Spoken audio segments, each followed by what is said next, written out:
Unless you've been living under a rock, you've probably heard about a pilot shortage. But why is this happening and how long could this last for? Let's look at real data and real numbers to better understand what is going on. And at the end, I'm going to tell you my personal thoughts and opinions and the best way I think you should take to get to the airlines. Hey guys, my name is Ben and welcome to Ameliorate Aviation. If you're new here, here's a quick background on me. I first started flight training in the fall of 2020. It was my sophomore year of college, and I had switched from a nursing degree to aviation studies. I did aviation for 2 years. I earned my private pilot's license at 65 hours at the end of my first year. That next year, my junior year, I continued to work on my instrument rating. I got pretty much all the way through it, with the exception of the long cross-country flights, and I think just one other requirement. And so I was about 3.5-4 weeks away from taking my check ride to get my instrument rating when the end of the school year came up, and I decided to take some time off, work, and save up some money for the next school year. However, we started a business and I ended up taking some time off. So it's now been about a year and a half since I dropped out of college. So a lot has gone on since then, but back to why I think it is a good time to start working towards the airlines. According to Statista.com, in the next 20 years, airlines in North America alone are going to be in need of 130,000 new pilots. Other stats show this number will grow to 649,000 pilots worldwide. In 2022, North American Airlines had a deficit of 8,000 pilots, and it is predicted that this number could grow to nearly 30,000 by 2025. Now, there are a variety of factors contributing to this, including an aging workforce, increased demand for air travel, and the impact of the COVID-19 pandemic on pilot training and recruitment. Here is a graph showing that the majority of qualified airline pilots belong to aging men and women in their late 50s and early 60s. That means that this current generation, the baby boomer generation, are aging out of the airlines faster than companies can replace them. But we have seen that there has been a significant influx in student pilot applications and certificates over the past few years.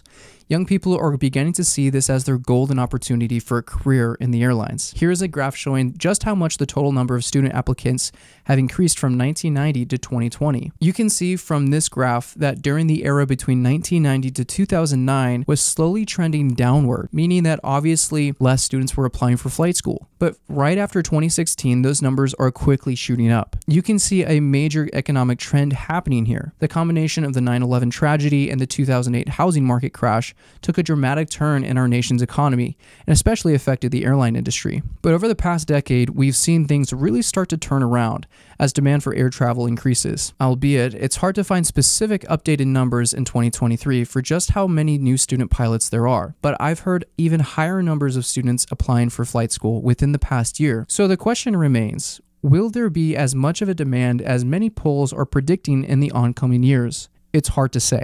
I can testify from my experience that just because there is an increase in student pilots does not necessarily mean that all of them will be making it to the airlines, or are even wanting to. In some flight schools, dropout rates can be as high as 80% for student pilots. Due to financial, emotional, and health-related issues, the barrier to entry is pretty high. So if you're among the 20% who make it to the end of flight school, your chances of getting hired are still pretty high. Here is what I do know. Both Airbus and Boeing have discussed increasing their total output capacity. Airbus states in their global market forecast that airline traffic is forecast to double in size in the next 20 years. Airbus states there will be a demand for 39,500 new passenger and freighter aircraft over 2022 to 2041, with 60% for growth and 40% for replacement. Airlines are continually expanding their fleets and buying more aircrafts. These are all good signs for the next generation of aviators. However, I'd like to give some cautionary advice. Not all regionals hire at the same time. From my understanding, they sporadically hire in waves.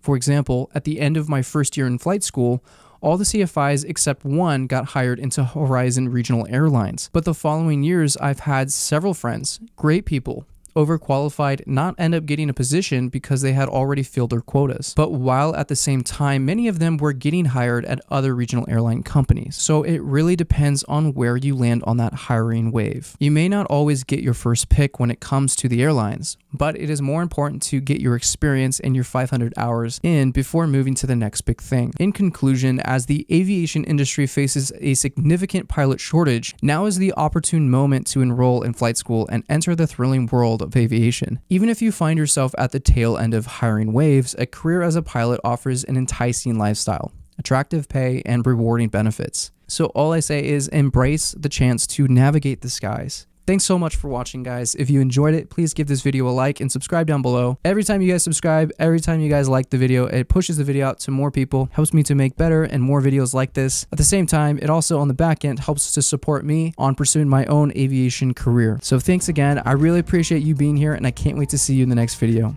Take care.